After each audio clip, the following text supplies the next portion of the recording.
So I'm here with Avary. We are on the eve of the Brewery Brawl. Yes. We met last week at Wrestle Rock. We sure did. There's an interesting theme going on here with the Yeah. shows that we've met at, but clearly you're having a lot of fun these days. Yes, no, my favorite types of shows.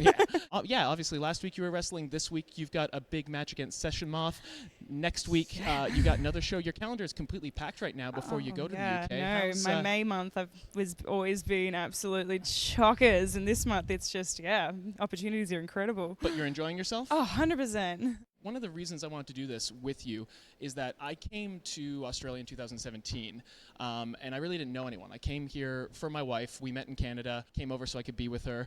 And, a couple of months before I really met anyone, I was kind of lonely. And she said, well, why don't we go to see a wrestling show? Because, that was one of my passions. And it's really about finding your tribe, right? And that first show I was at, I saw you and I saw a lot of other people, and I just ever since then for like 2 years finding my tribe. You've been one of my favorite performers. Thank you. And then doing this UK-based podcast, I really want to kind of let people who are UK wrestling fans know about you. So let's kind of take it back to the beginning. How did you get into this whole crazy world of wrestling? Yeah, no, I started watching just on the TV, just flicking channels, probably about 5, 6, oh crap, I'm 20 now, about 8 years ago. Right. I started watching when I was about 12, and I was only watching it for about 6 months. It was just entertaining as hell. Mm-hmm. And I was kind of realizing that these women were stuck rolling around in mud matches, and the men were hitting each other with chairs. And I was like, well, hell, I want to hit someone with a chair. Us chicks can do that too. Hell Absolutely. Yeah. So I was like, I'm kind of Googled. I'm like, okay, wrestling schools near me. Absolutely none. I was at the point, I remember Googling how to get into the WWE, that kind of stage of my life. And then Did anything useful come up? It said get a gym membership, so I took that pretty personally. And then it's about 3.5 hours away was the closest wrestling school, and my mum drove me all the way there, as terrified of the city as she is. We've always been country kids. That's amazing. And she drove me all the way there, and she's just like, please, for the love of God, don't like this. She's been super supportive with every sport I've done, but she's just like, this is one, just please don't love it. And I came back and I'm like, Mum, I'm addicted. This is the most fun I've ever had. She's like, all right.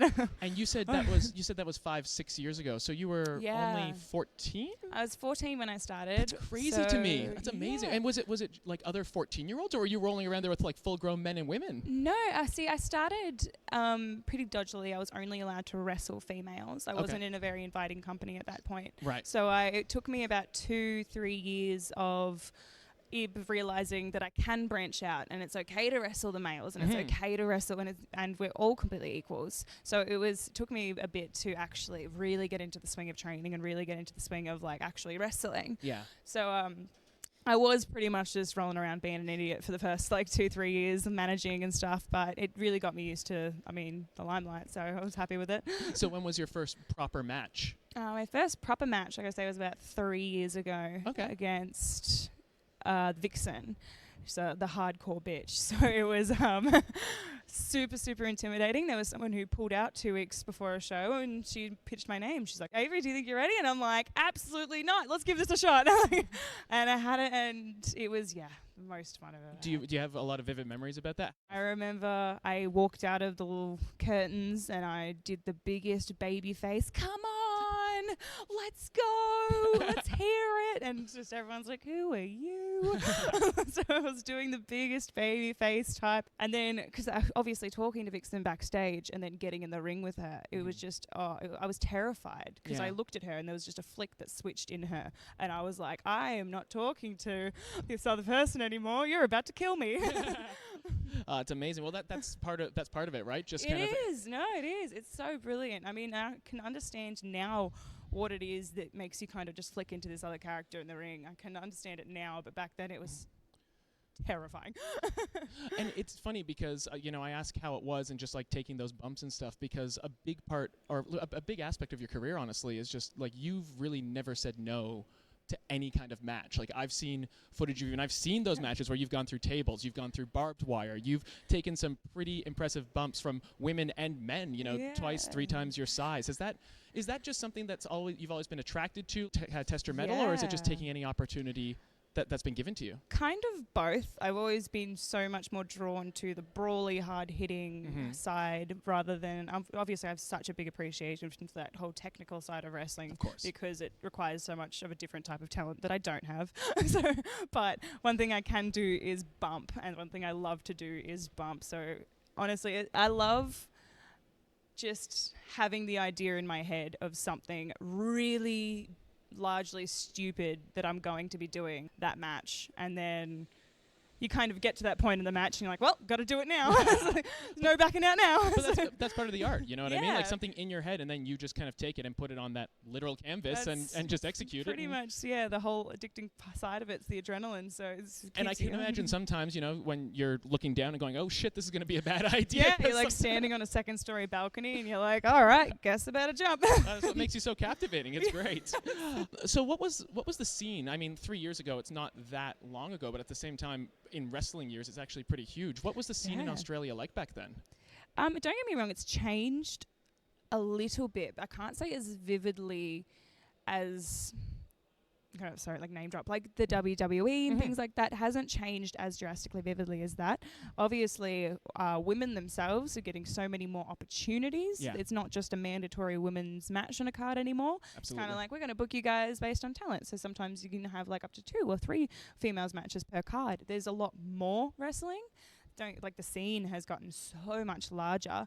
Obviously nowhere as big as the UK or like several places in Europe, but the scene has gotten so much more larger. You see posters everywhere now.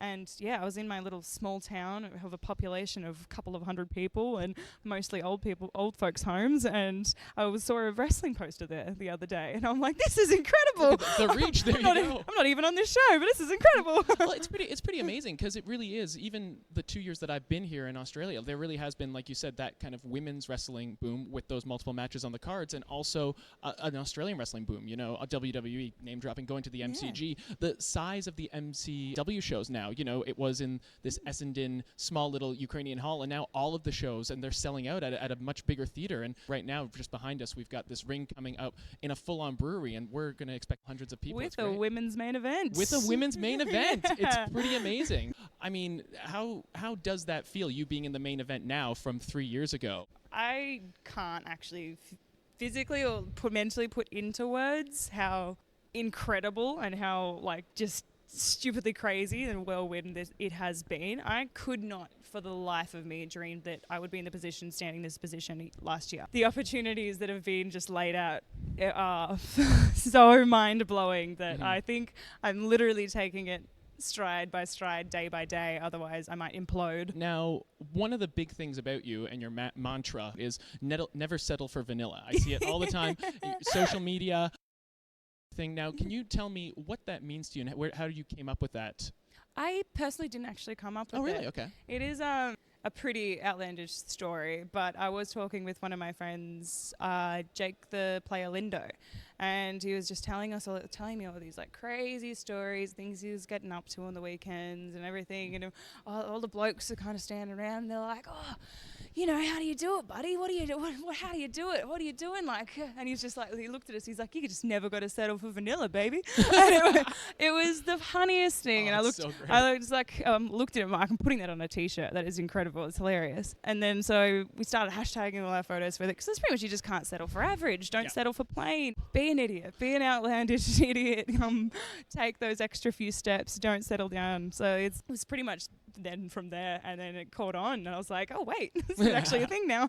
Very much so. You see T-shirts all the time and MCW shows. It's been fantastic, and I mean that really is. It's not just a saying, because we go back to again your body of work. It really does convey that. And I look back last week, and we touched on it a little bit. Your match with Loverboy Lockie Hendricks, intergender match, which you won, by the way. Got to put you over. And now, obviously, that's quite a hot subject right now in wrestling. And what are your thoughts on that? And what do you have to say to people who consider it, oh, that's offensive, a man and a woman being in the ring? Oh, I love and hate that question, because, I mean, I'm sorry. Oh, no, I love it. A couple of people came up to me after this match I had with Lockie, and he was like, "This is the first intergender match I'm witnessing.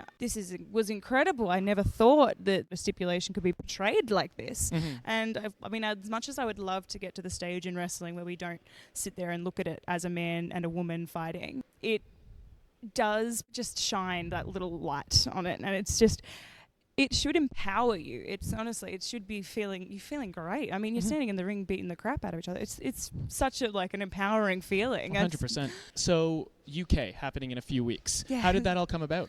I kind of, it goes a little bit dark. My father passed at the start of this year. I'm sorry. And it was kind of it wasn't like a wake up call, but it definitely was I need to go out and do something. I need to take this, because my next step in wrestling, I was so lost. I was like, where do I want to go? Do I want to go to America? Do I want to try for my luck in Japan? Because Japan's been such a big favorite of mine for so long, just the style.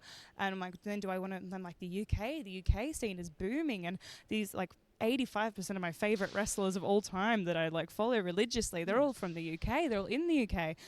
Where should I go? And I originally booked my flight for July to head to the US, and I was just absolutely on a whim, and I'm like, why not? And then I kind of was thinking for a bit, and I'm like, you know what? I would love the UK. I would love to go to the UK. It just seems right up my alley. Like I said, there's so many of my favorites are there, and so I'm like, screw it. And I pretty much just then and there decided, I'm like, Mum, I'm going to the UK. She's like, okay, sweetie, you can do it. I'm like, all right. I just booked my flights, and I was like, I'll start here. I'll just start with my flights and see how I go. It's pretty amazing. Your mum kind of, Mum, I'm going to wrestling school. Okay, sweetie, Mum, I'm going to the UK now, 6 years later. So darling. She's my favorite. Absolutely. So do you have any promotions that you're hoping to wrestle for in the UK? What's your dream scenario in terms of promotions, matches, opponents? The UK, my dream essentially there would be to just wrestle several times a week. That would be my dream. I would be happy with that. But I gotta say, my dream opponents, I look at girls like Priscilla Kelly. I've recently been stalking religiously Lana Austin, because she just looks like she hits like an absolute mother liquor. And I love that. I look at just all these incredible women absolutely booming overseas, and like Millie McKenzie, she's here in Australia now. She's just going incredibly, and they're just talent that I never would even dream about being in the same promotion with. But I pretty much was like, I'll go over there and give it a shot. Maybe I'll get there. Progress, it's just a huge one that I've also been stalking for a while. Progress, I would love to go there. Obviously, the WWE UK is huge, and that just would be stupidly incredible.